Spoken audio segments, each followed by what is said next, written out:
Hi guys, for today's video, ito na po yung ating niluto. O yan, malambot na po siya. And then sasantok tayo para kumain. O yan po ang ating pagkain for today's video. To rice po, pero may isa tayong Arabic bread, isang piraso. Yan lamang po. Ang sarap niya guys, promise. Try nyo din po kung gusto nyo. Yummy. Alam kong kakain si Kokong nito kasi ganito ang lasa. Medyo masim-asim na ano. Ito yung pakpak nilagay ko. Balon-balunan. O diba? Yun ang balon-balunan. Sobrang lambot niya po kasi pre-nature cooker ko po siya ng half hour.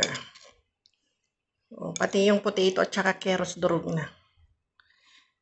Thank you po guys for always watching. Thank you po sa lahat ng support nyo. And please like and share. Follow me for more. God bless to everyone. Let's eat. Bye-bye. Love you all. Ingat lagi.